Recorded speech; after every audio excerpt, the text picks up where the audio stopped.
What's up, everybody? Happy New Year. I hope the New Year is treating you as well as it's treating me and our family. I just got off a really good trip. Welcome back, by the way, to Facebook. Very excited to see everybody and to get back into the swing of things. I really enjoyed doing these last year. I think we started in September, maybe end of August, and popularity of people watching these after they were posted and kind of going along has been really good, so I wanted to keep going with it. And I was pretty excited to get back in here, but I missed it, man. It was really fun. Like, became part of the routine of doing this every week and prepping stuff, and so I'm pumped to be back. I really missed it doing this, so I enjoy having people on with us, and thank you for being here. Hopefully you had a really strong end of the year and a great start to the beginning of the year, and really had some good time hanging out with the family. I got to see almost everybody, minus my folks who were on the other side of the country, but we got to see everybody and hang out with everybody, and we're pretty excited. So let's dive into this. Really what this should say is the four-cornered hip approach to working with older populations, but it's so glute dominant, like it's so glute based. That's really the big indicator. That's really the big thing that we need to focus on.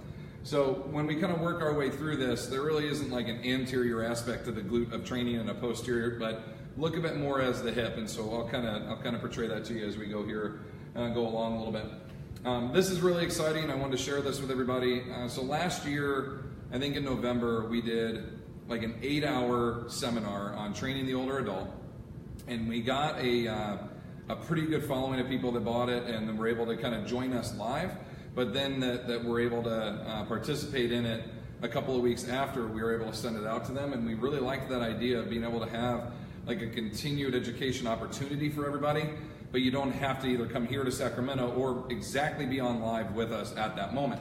So what we put together, my wife and I, what we put together is a whole year of training, and it's 2 hours every month, and these are all the little topics. I know you can't see it here all that well, but I'll post it. It's on Facebook already. I can send it to you too if you don't get a chance to see it, but we'll post this up a couple of times. Every month we're doing a different topic, and they're a series, so you really need to be, the whole thing is one big series. We can't just do like little bits of it. We need you to be there from beginning to end. And it's gonna basically go over all the business, all the programming, all of our philosophy, all of our cueing and our coaching, everything that we do in here with our business practices. We're working with our older populations. We broke it down into 12 different little chapters, and it's gonna be 2 hours of that. It'll all be live on a webinar, and you'll have 30 days from the next one to be able to conclude and finish the first bit to get CEUs for it. So you can even join in like April, and we'll send you the first 3 and get you caught up, and you'll be able to participate in the whole thing. So it's a whole component from start to finish. You'll see all the topics are here, all the information on here. We have the early bird special going right now until the 19th of this month. So if you want to join, please do there. You save about $60. So it's all coming up here. It's going to be really very inclusive is really the focus that we have of that.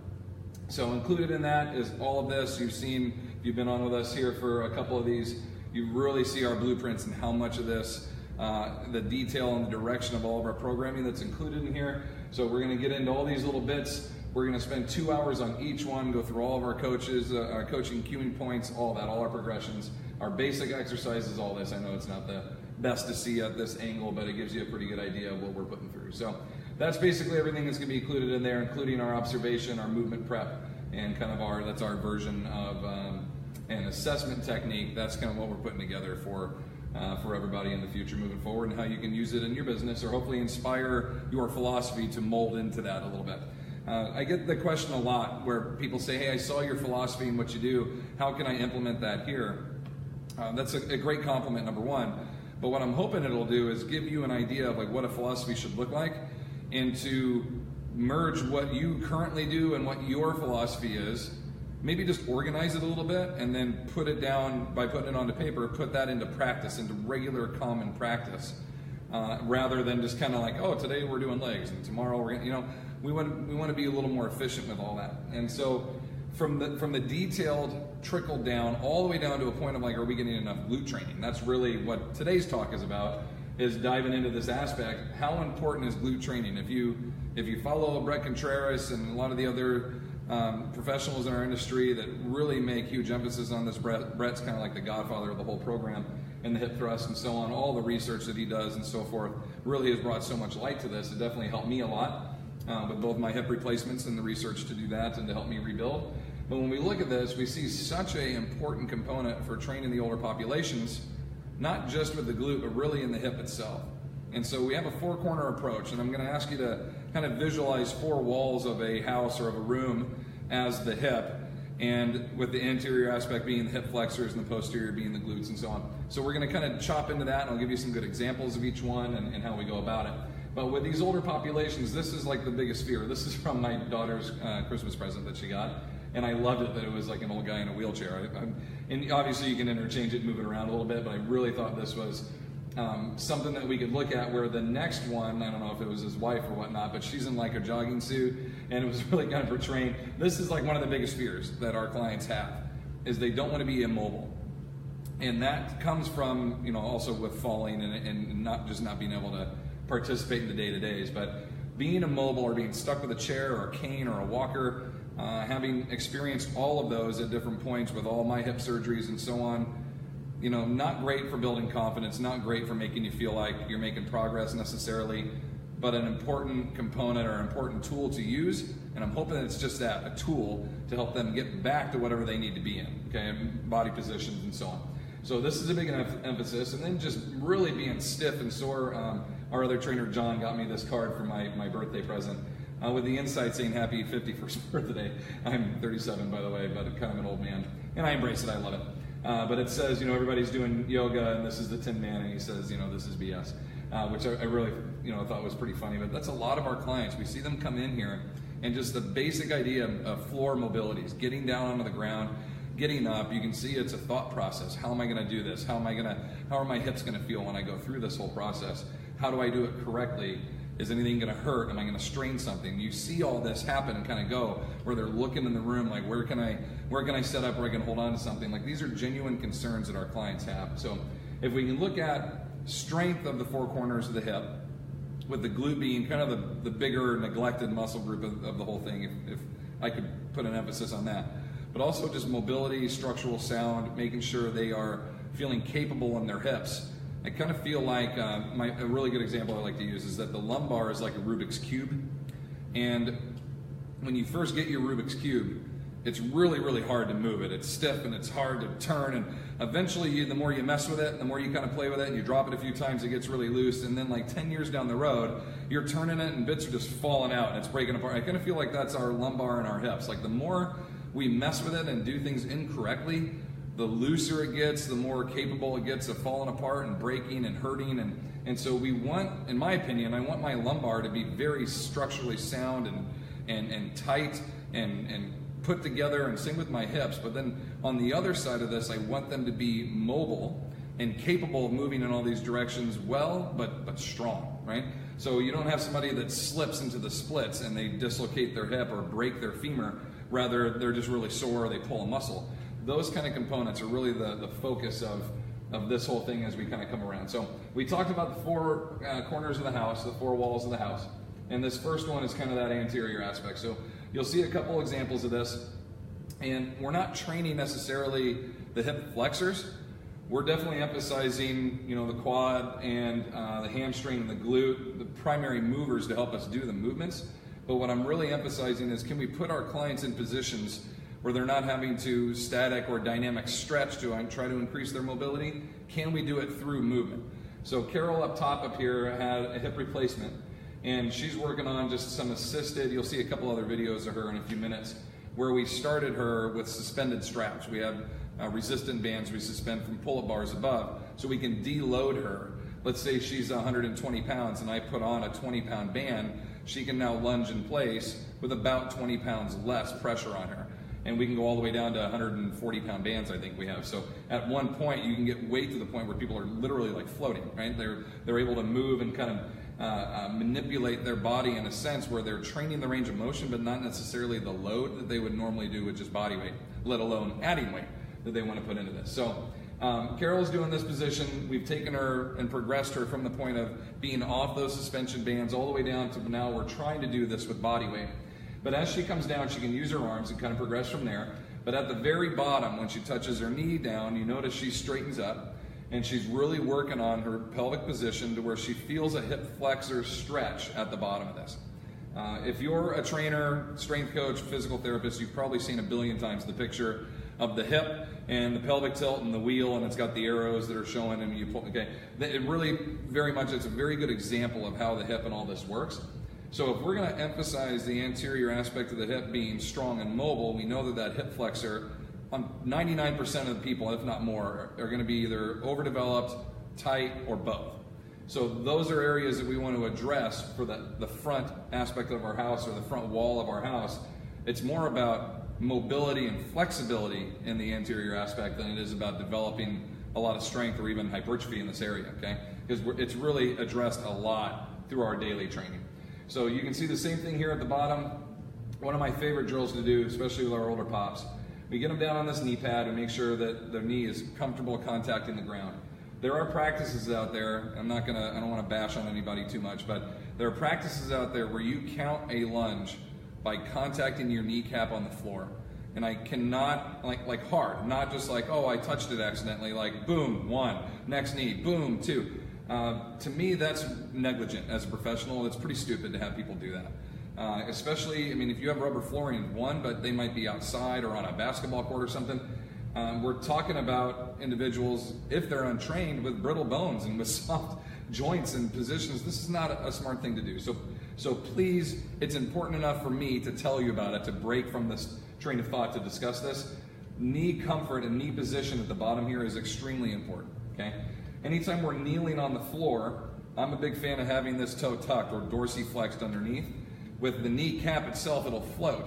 So if you're pointing your toe or plantar flexing your toe, your kneecap is now floating a little bit, maybe a half an inch, depending on how flexible you are, plus all of my body weight that's on it, plus whatever weight I'm holding, right? So I want to make sure that dorsiflex foot is tucked underneath, and that's going to help engage my quad, my anterior tib, and so on, to help engage that kneecap and keep it tight and keep it in place.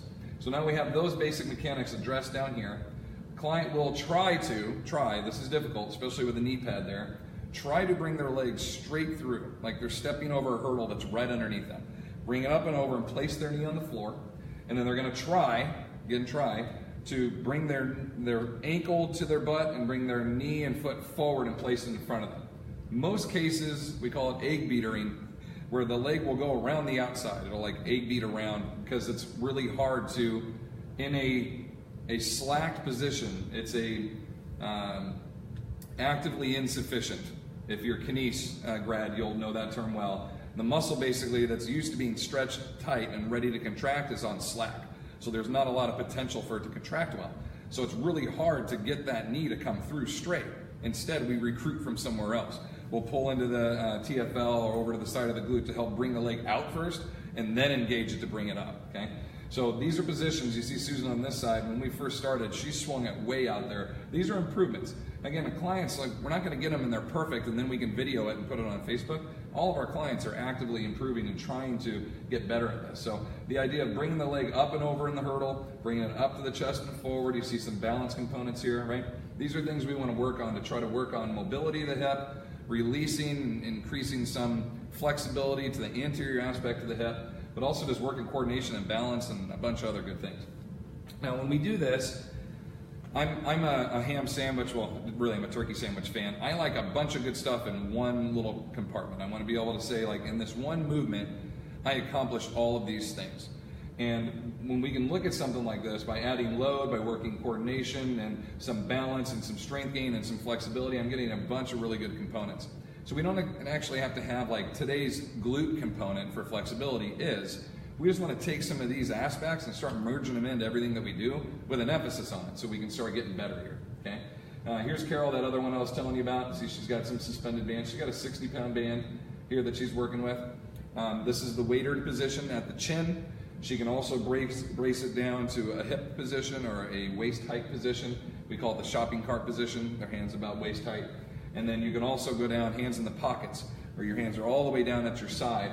The tighter the band gets, obviously the more tension, the more help you're going to get in doing the lunge. And so they can kind of control that.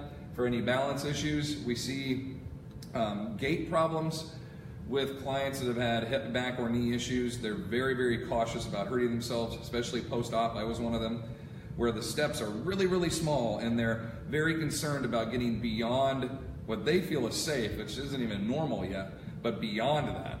So in a lot of cases, when we get to a point where we're like, hey, let's start lunging, getting into a position to try to split their feet, number one, can be scary and difficult. Let's give them something to balance. Let's give something to hold on to so we can train this range of motion while it's deloaded, while they feel safe. Like, again, the sandwich, right? Like, put a bunch of good stuff together, eat it at one moment. And that's really the idea of this, okay? So once we progress from here, and then we get to the point on the previous page where she can lunge with just body weight, then we can progress to a loaded lunge, again, next to a post, so she can hang on if she needs to. But we're really working on loading this position and being as vertical as we can, so we're stretching that hip flexor in the back. Now, there's arguments made for agonist and antagonist, and can you stretch a muscle when the agonist is actively engaging to keep the hip? I get that. It's not PNF stretching. But in this component, when we're able to work a range of motion, unloaded, body load, or with load, at a deeper range of motion, we have to have some kind of muscular active release. The actin and myosin have to let go of each other at some point and extend a bit to increase range of motion at this component.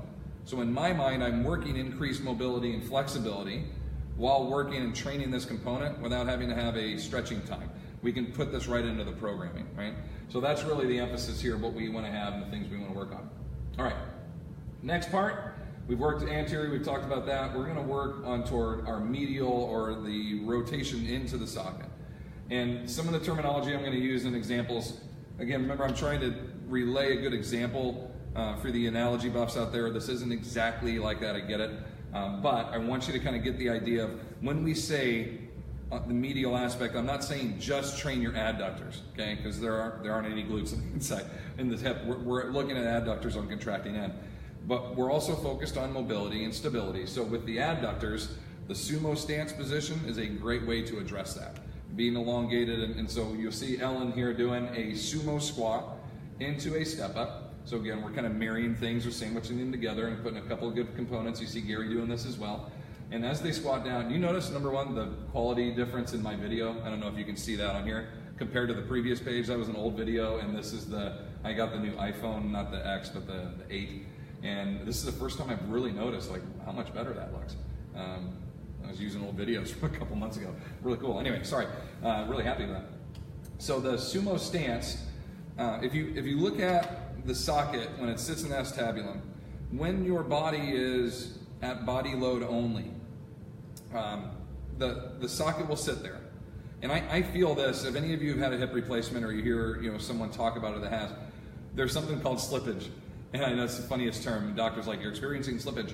So slippage is if I'm standing on one foot, standing on my left leg, and my right leg is off the ground but not active, and I kind of relax, the head of the femur, this is only in hip replacements as far as I know, will actually slip down a little bit. It's not coming out, it's just there is a gap or a space in there where typically the labrum was there, and inside the acetabulum there was some space that filled up. Well, now with the socket, there's a little play in there and it slips. And man, does it feel weird, okay? So when you're standing with load, your body load or additional weight, that actually kind of screws in there tighter. And so when we're looking at that, the adductors contracting in tight, the hip flexor, when we do the step up, the glute and the hamstring, all these musculatures are engaging, like pulling that guy into the socket tighter, in a sense, not exactly, but in a sense, that's what it's doing. And that's what we're looking for when we look at the medial aspect of training at the hip. Adductor strength, adductor flexibility, but really getting the inside aspect of the joint to screw down and be tight. So I'm going to keep using that term, screw down. And that, in my mind, needs external load. This is probably another Facebook Live talk, is my argument of why people say body weight is enough. I cannot disagree more, especially if you're training older populations. Because in a lot of cases, they can't move their body weight. So how are you going to get any better if you can't move 10 pounds or 5 pounds, let alone 200 pounds or whatever they might weigh, right? So probably another talk, but this idea is we're gonna use an external load to help screw this hip socket down or screw the joint into place a little bit. So a couple examples of this. I know this all looks like a rack pull, you're right, but you'll notice very small little differences. Let's start with Jerry over here. Jerry's using a barbell, and if you know fat bells or center mass bells, the whole idea is instead of having weight in the bottom front, where Jerry's holding this barbell now. The exact opposite point of where he's holding is the main primary holder of that position. So down and in front, up between his shoulder blades and the back is like the primary counter, the exact opposite of where he's at for this, okay? In the center of mass bar, inside a hex bar, center mass bell, fat bell, any of that one specific area doesn't really exist. It's kind of spread out all over. You could argue center of the head or whatnot, but it's kind of spread all over. And that's something that we like. But when we're trying to fix an area like this with Jerry, we like to put in a couple of barbell exercises where he has to brace a weight that's down and in front and really focus on putting his shoulders into position here. Now, I've had people say, well, he's still pretty round. You should have seen him before. It was drastically more round. And again, I don't have degrees or angles for you to say where he was, but it's much improved, okay? So there's one example we can use. But again, every hinge position as he's going, we're teaching them to engage and squeeze with the glutes and to pull with their hamstrings, get into position and screw that joint into the socket. Really engage even into the adductor position to get there. Stephen here in the middle, really good load for this individual, okay? Was nervous deadlifting like 70 pounds, so getting him into a bar here with a little over 110, 115, something like that, pounds to a point where he can hinge. He's not worried. I love the rack pulls because they're not worried about hurting themselves necessarily. Most of the injuries, lower back and hip issues, occur below the knee, what I call the exposed position. When you're really having to round down, it's like I have to get down there and get this, rather than I'm going to go as deep as I can, or as far as my hamstrings will let me. So that's where I like these rack pulls, because I can adjust these heights, and I watch them do an RDL. Before they round their back, I'll stop, I'll mark that pin, and then I'll move the height of the rack to that position. So every time they come down, ideally I want this nice perfect flat back as they come down, as deep as I can get them to go without them rounding their back or recruiting into their back necessarily for movement. I get this is going to be stable, it's going to have to contract for stability, but I want the hamstrings doing all the movement, okay? So that's where the rack pull benefit comes in, some opposite angle components here, some center and mass components here, and then you'll notice with Gary on this one, Gary has the bigger, we have the Rogue bars in here, Samson, Sorinex, all of them all make really great hex bars. But you'll notice the one handle on the bottom, this is that 6-inch higher handle he has on the bottom. His hex bar is flipped over. So at one point when we started him, instead of moving the rack adjustment heights, we did a heavier load with a much higher angle to lift, and we're able to progress him deeper as his increased range of motion and strength improved. So we were able to get him to a point where he could flip the bar over, get a little bit deeper in hinge position, but without having to necessarily go lower on the rack, mostly for convenience of training with other people, so you're not having to move the rack so much, but also a little mental component for Gary of I'm still at my mark, but I'm getting deeper, right? So these little bits kind of come together. I'm not trying to trick anybody, but I want them to feel and see like, oh, I'm getting deeper, this is more successful as they kind of progress through this, and the ability to put a lot of load on here. So even though we're hinging and it's a posterior musculature development exercise, I mean, it's all posterior chain to do this, the ability to really kind of screw down and add this load, a pretty heavy load into this hip socket is going to help quite a bit in there, right? A couple other really good examples. Knee replacement issues coming up really soon. Still able to deadlift to a certain point. Notice how much Linda's moving her hips back here and how minimal she's bending her knees. It's at the very end of her deadlift. Hip, hip, hip, hip, knee. Hip, hip, hip, hip, knee. Like we're really trying to emphasize, get the deepest hinge you can before we recruit into that knee. Or if you get to clients that are just bone on bone, it's just a hinge. It's a center massed hinge. Okay, low handles, high handles, different foot position from sumo to traditional, whatever's comfortable for the client, any way that we can load them and really teach them to brace and accept heavy load on their body. Even though you're old and you're over 70 and don't lift heavy weights, that stuff drives me crazy. And it starts with us as the teachers, as the coaches, as the trainers to educate them and say, this is exactly what you need to be doing. We need to be lifting heavier loads. You know, like just the basic idea of not putting stress on your body, lifting and moving things softens your bones. When you talk to a client about that and say by moving load, more than just your body weight, it has to be more than that. Your body's used to that. By moving some external loads, all that's going to increase. Bone density will increase. And if we sell the ideas, again, no tricks, nothing like that, we sell the ideas of what's most important to our demographic, right? You'll hear me say that 1 billion times. Program for them, not for what you like, okay? That's a hard thing, because it's like, well, I like them to do glute bridges, and I like them to do that. Do they need that? They need that. These are the benefits of our clientele. That's what they came to us for, not for us to give them our favorite exercises. But we get caught in it, right? So when we start talking to them about the benefits of their target, our soft bones, our weak muscles, our inability to get up and down off the floor, address that, right? They don't care how much they bench, but we always see that in the programming, okay? Sorry about the rant. But this is such a key component, and like no one else will show that. Your regular everyday media is still on fad diets and little machines that'll get done in 7 minutes. Like this is work. We all know that, okay? We just have to be able to address it and emphasize it to our clients. Okay. Excuse me. Replacements. I love replacements. Move the weight, set it down, come on back, pick it up, progress, learn to transition with weight and move forward. Same idea, RDL, loaded RDL. Now we're adding progressions to it, or progressive movement to it. And you'll notice as she gets tired, the floor is getting a little higher. We have plates stacked. Joan, if you've seen some of our videos in the past, Joan had a stroke 3 years ago. I've been training with her for 2. She just successfully got herself up and down off the floor using her right side, her affected side, for the first time ever last week. And I tricked her into doing it. I wish I would have put that in here. Maybe another talk. But I put her against the wall and had her lay onto her left side with her left side against the wall. So the only way she could get up was to roll to her right. So I knew once she got down there, like, this is either going to happen or it's not, or I'm going to have to help her, right? So exercises like this, where I'm forcing her feet wider because she's used to this small little gait so she can feel safe. I force this, awesome. I see all the hearts come up. That's awesome, you guys. Thank you for doing that. It's a big deal, man. Like when you get somebody that, I get a little emotional about it.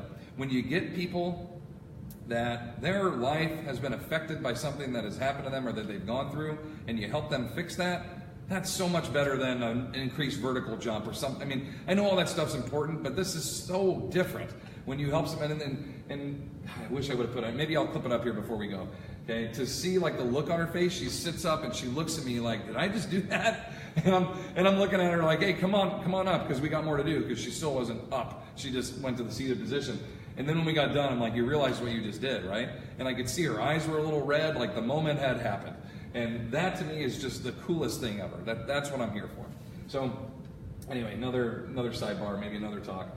Teaching her to be outside her regular realm, outside her regular gait, to pick up weight and progress. This is picking up dog food and moving it to the other side of the kitchen, or getting it off the floor, putting it into the basket. This is grabbing buckets and moving them with, yard waste in it. This is cleaning out the garage. This is moving your kids' toys, like whatever it is. Can you pick up load correctly and then transition and move with it, even if it's just 1-2 steps? We're practicing this over and over again, and then you set it down and you practice. Okay, I get up. What else do I have to move? Okay, so we're able to train this way. That's very much so applicable to life. Okay, what about our clients that we can't necessarily vertically compress or vertically load a whole lot? I want to save my opportunities for that. So some other practices I can put in here, and other ways that I can still get that muscular screw down effect into this hip that we're talking about, is I can do a deloaded hinge, so body weight only. I shouldn't say deloaded, or unloaded hinge.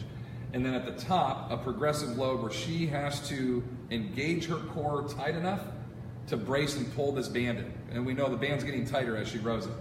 Now people will cheat on this, and you'll see them as they start to row. Okay, I'll be her spine here as she comes up. As they start to row, they lean, and then they straighten back up and come down. Well, I use my inertia now to row that band. I didn't actually row it. So this is a lot of cueing and coaching to teach her to be tight, to be solid in that position, and to row, to brace against that, and to let it out, and then return.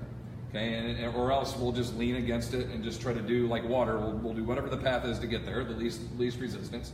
We got to coach that and engage that and teach that position, so she's still getting some bracing in that hip to go. Okay. All right, progressing on. How am I doing on time here? We're doing good. All right, so moving on, we talked about anterior, medial. Now we're going to look at the posterior. Oops, I knew I was going to do that. We're going to look at the posterior side of this here really quick. Let's see if I can get these guys playing. Yep, let me get this one. These freeze on me every once in a while. If I go too far, I got to go back through and re-engage them. Okay, so the posterior, this is the one everybody knows. This is the one that's, fun, quote unquote, because we can just kind of load up and go. Couple of different positions for this aspect. This is the hip thrust, if you will. We're on a regular bench here, and I like and I don't like doing it on a bench. I like doing this on the bench because it teaches the client, again, you need to be the spotter, make sure they don't get hurt, but it teaches the client to push up and not push back. Right away, you learn, am I squeezing with my glutes? Am I pushing and driving up and driving down through my heels? Or am I pushing through my toes and driving backwards with my quad? And as an example, or as a result, I should say, you end up in the same up position. So I will stand next to the client here, and I'll have my feet on the edge of the bench so they can't flip over, and I'll have them do a couple, and then I'll lift my toes up. And if they come up and the bench wobbles, right away you'll see them, you'll see them react to it, but you'll say you're pushing with your toes. We are not using our glutes right now. And so engaging, teaching them to lift the toes, drive the heels, squeeze their butt on the way up, and next thing you know, the bench isn't moving at all, okay? Now, you could go through all those same steps on the hip thrust. We only have one. I could only get one into here. But I have a bunch of clients who want to do this, but this is a good teaching tool to do this. Maybe not the safest option, not a risk though either, okay? Once our clients know how to do it, we're good. What we're lacking is the ability to load it with resistance, which I like, progressive resistance. I really like. We have a couple of clients we do bar loaded or sandbag loaded bridges with. We have a lot that we do that with. As far as a hip thrust or where the shoulders are now elevated, rarely do we do that, but I like to load our clients with progressive resistance with the bands on, which is a huge teaching tool as well to engage your glutes as you pull up. So talking about posterior glute activation, hamstring, all the way into the lumbar, you're getting a lot of support and structure and push into that to engage against something as you come up, right? So a big fan there. On these step-ups, I know they look like everyday step-ups. I really like this video because it gives us 3 different options with 3 different implements or lack of an implement in one area to see exactly what these individuals are doing. So I'm a fan of these boxes. This is a little bit of a long rant, but you'll get the idea. You'll see these boxes, and the reason I like these, number one, is if they fall down, they fall on something soft, not onto wood. But you can see the creases. See the creases here? I don't know if you can see that good a detail. Again, old video, old camera. The creases on this box should point back to their heel.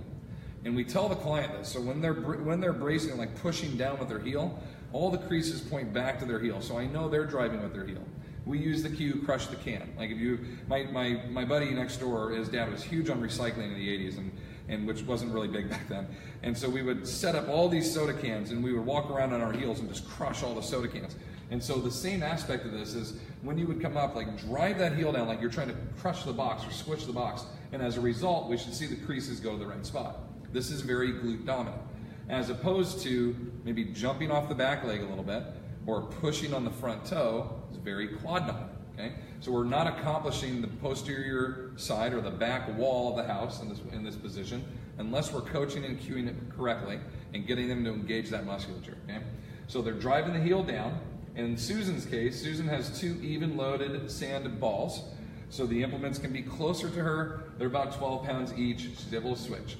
Teresa in the middle has a 40-pound sandbag, long implement she has to balance, and a 30-pound sandbag, an uneven load. And so when she gets about halfway through, if the video went the whole set, it's on like a little loop. If the video went the whole set, she stops at 10, sets down the bags, switches them, or goes to the other side, and continues. So she gets an overload on one side and an overload on the other. Because most of the things that we pick up, groceries, kids, toys, bags, dog, whatever it is, are not perfectly balanced even at front and end every time. So to give some different implements to work with. Now other clients, like Jerry here, he's on the box that splits. He trained for a while on a 6-inch box. We're now up to a 12-inch box with the same cues of driving the heel down. So step up is one angle to look at or one option to look at, but also focusing on the same creases in the box and the heavy heel, the crush on the step down.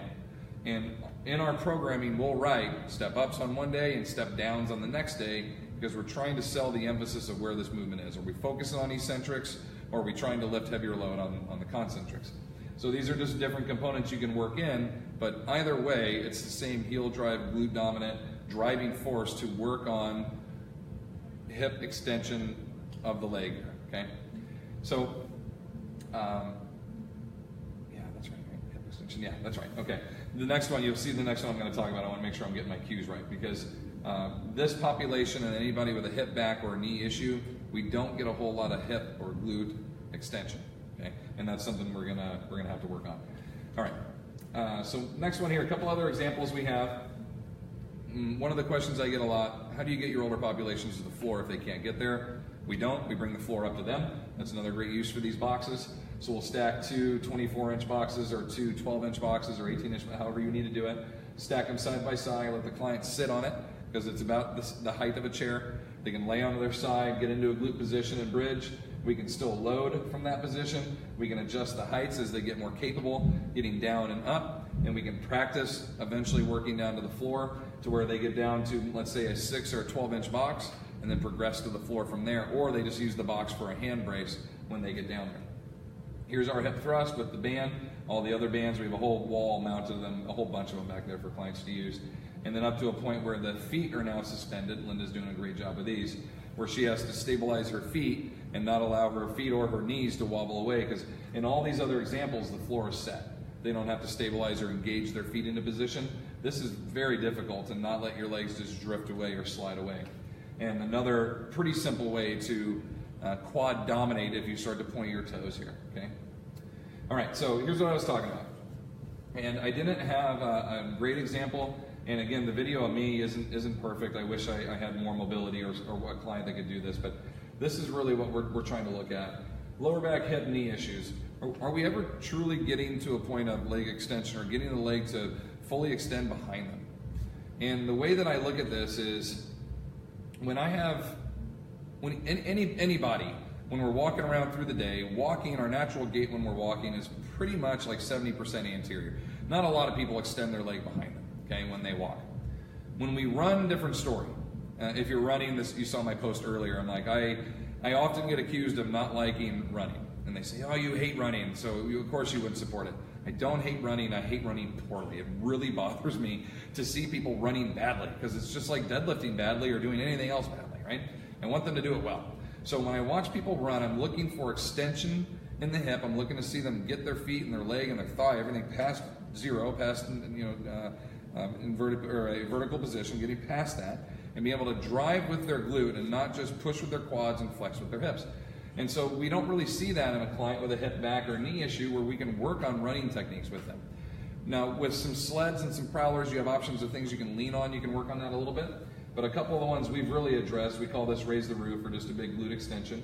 Trying to be as stable as we can here. And Craig's, I get Craig on like his fourth video, or his fourth set. And so he's a little fatigued here, but we try to keep him as still and as stable as we can here and get as high as possible and work back to flat neutral. Try not to drop too much and really work the top half.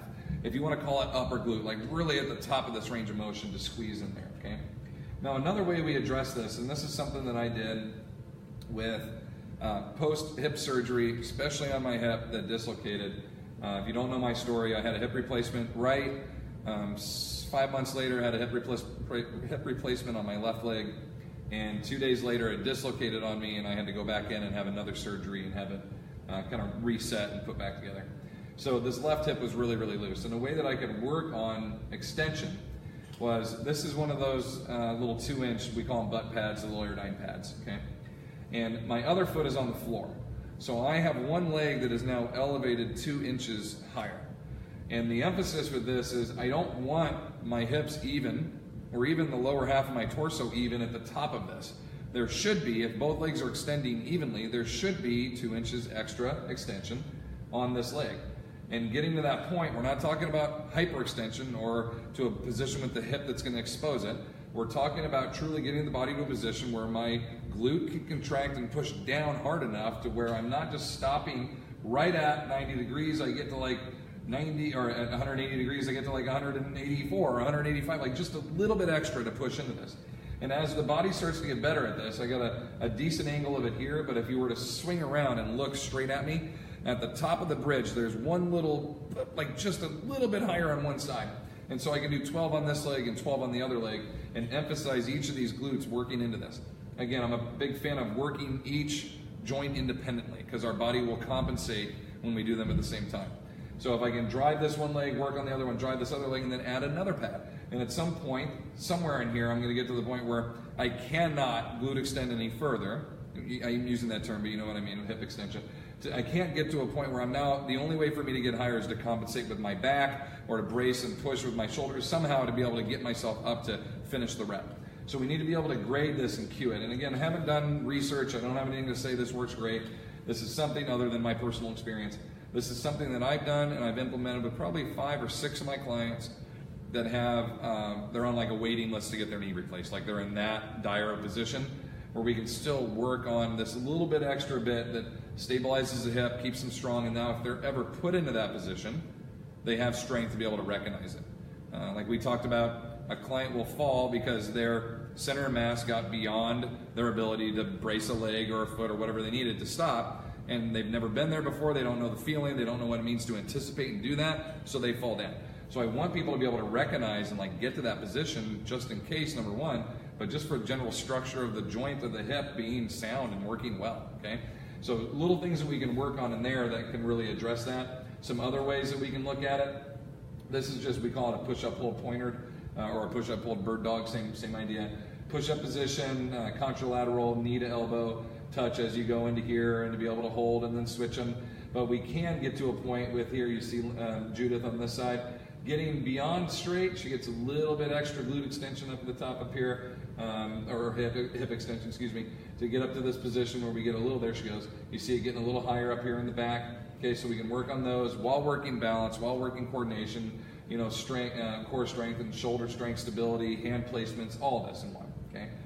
Susan down on this end, I'm actually instructing Susan as she does this. So she had a tendency when she would do her get up, this knee would tip over almost horizontally. It would point like towards the bench on this side, like that. It would point all the way over, but it would stay there, like there, and then I cue her, knee up, knee vertical. So now she's getting a single leg glute bridge in on a lever, right? She's not having to single leg glute bridge all of her body weight. Her other leg is the lever. So we have a driving force that's pushing down, and she's able to leverage up on her other leg and work on this one independent hamstring, calf, glute, all that to work on this extended position to be able to drive up.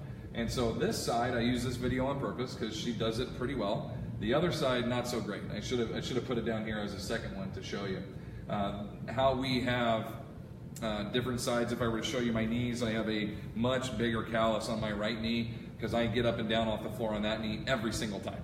Unless I'm thinking about it or I'm training get-ups, that's the only time I really focus on the other because I just default to what is comfortable. I default to what I know I can do well. And so our clients are no different. They will do that. So we work this leg and she's like, well, this is my get-up side. Anytime I get up and down off the floor, I'm good at it here.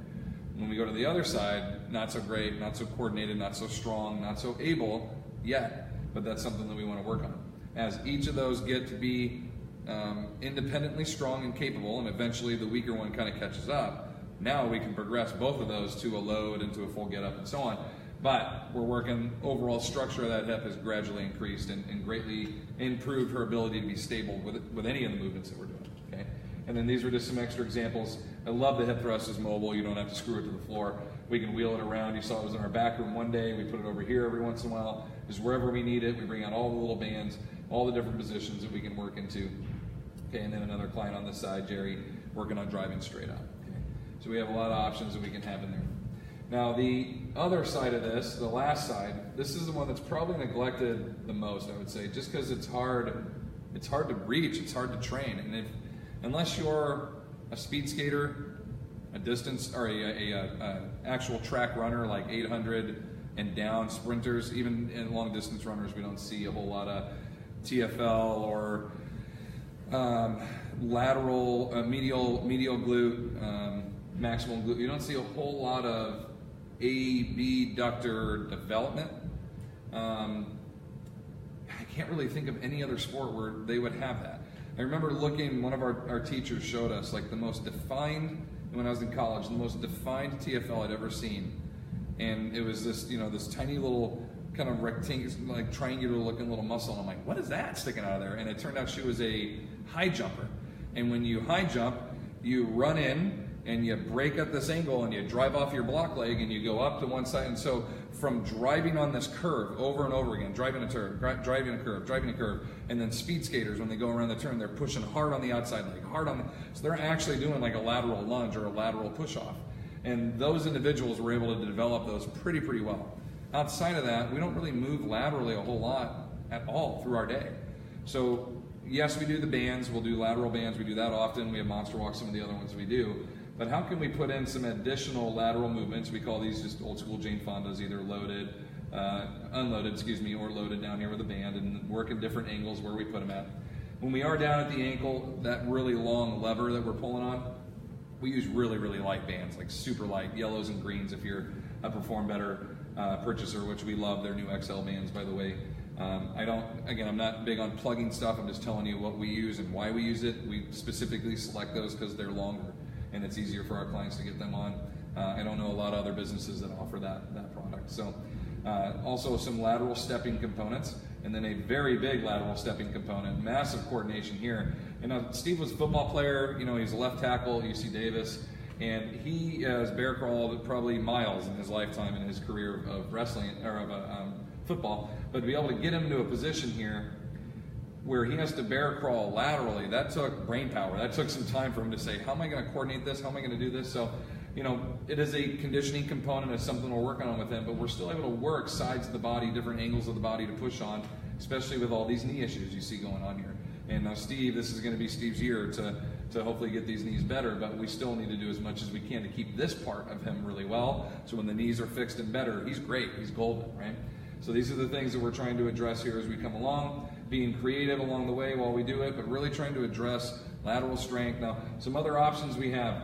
I'm finding lateral lunging pretty difficult to work with a lot of our older pops. And by older, I'm saying 45, 50 and up.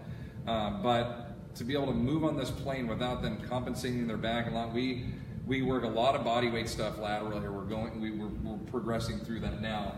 But we're finding that if we can just get them to start progressing in basic movements laterally, a goblet squat into just a little lateral step, not a huge range of motion, I get it, not a ton of muscle recruitment laterally, but we're working on this progression. It doesn't have to be a lateral lunge with half their body weight to make it count, okay? A basic hinge, a basic squat, so we're working mobilities around the joint, knee up and over, it has to come in front, knee over and back. She gives me a little giggle and a laugh because I told her I'm going to record this. She did like 10 of them great in a row, and then she stumbles a little bit. But I like it, it's human, right? So we step out, we step in, we come up, big knee over. You're going to see the knees drop straight down, and them just knee flex their foot up and over on the back a couple of times to begin. Keep cueing knee to chest or knee up toe up to help them get up and over this bench. We're working on not only increased balance and ability to get over this big item, this big bench to get there, but all the efforts that take to get up and get the knee up and over, and the lateral component of the hip to get there, to find some space, to give me a good hinge, posterior aspect, good squat, screwing that joint into the socket. For the medial aspect, working lateral as we come up and over. As we get better at this, we start adding load. We can have them hold a weight or work with a resistant band, or with advanced clients, bar on their back, or whatever it is, right? You can start to progress these. So these are just some of the basic ones. Like 4 weeks ago, 3 weeks ago, somewhere right around there, I go through all of our programming. I talk to you guys all the time about recording everything, all of your workouts, your warm-ups, everything, head to toe. And so I've recorded workout programming since 2004. So I'm able to go back every 3 months and I look at exactly what we've done, clientele-wise, all of our programming, especially with our older pops, because that's where the majority of our clients are. And we break down how many pushes, pulls, horizontal pushes and pulls, split stance, carries. We break all that down. We volume it all the way out, and we see how many thousands of reps we're accruing in each of these directions. And if we see this massive, horizontal push extreme, we wonder why our shoulders aren't getting better, or why our clients' backs are hurting, something along those lines, okay? So we want to be able to reflect back on what we're doing and see exactly what we're doing. And the two things we were not addressing, basic concept, side planking, side bridging, lateral or oblique strength, the ability to side bridge or side plank. I'm not doing enough of that. And just lateral movement in itself at all. I'm doing 3% or 4% of our programming is laterally based. So trying to address and put more of that in. If you've heard me talk before, I'm not a big fan of loaded twisting. Not a big fan of twisting much at all. I'm a bigger fan of anti-twisting. But when they are deloaded, laying on the floor, a lot of twisting. So we have that kind of component built in there. But to get into lateral progressions, lateral movements, start to load those, really work on anti-rotation components well. When we're deloaded, good range of motion, mobility, movement prep. I feel like the hips will be really strong in all 4 directions. The lumbar will be very stable. Our Rubik's Cube will be very tight. And the musculature around it will be very mobile and capable of taking them in any direction. So when I say it that way and I kind of go through that, I'm like, that sounds pretty right. That sounds pretty healthy. What I would want, what I do want, what I'm trying to get my clientele to experience. And so we don't really know if we're doing all these unless we're taking pictures and charting and progressing and reflecting to see if we're doing that. And then being able to build that into our programming without like, all right, everybody, here's the new program. And be able to merge these things in as we go and have fun and have them laughing and focused and coordinating and working on some new things. Because it's not like, hey, do 10 lunges on each side. They've done that so many times. New exercise, asterisk by it on the board. So they know something new is coming up, something I'm going to have to think my way through. Now we have this cognitive component that we're addressing that we see as we age. We have to be tested here. They go, why do you always give us one or two really hard things we have to think our way through? And I'm like, that's exactly why. Because if we don't, I don't know if you're getting it anywhere else, right? And instead of walking around, some facilities, especially elderly, do this. I'm not going to consider anybody that I train elderly. And I've defined that in two very different ways. Biologically, there's abilities. Chronologically, 80 and up. Again, I've had 80, 83-year-olds that are capable at a 60-year-old level, quote unquote. Okay, you know the averages or the expectations.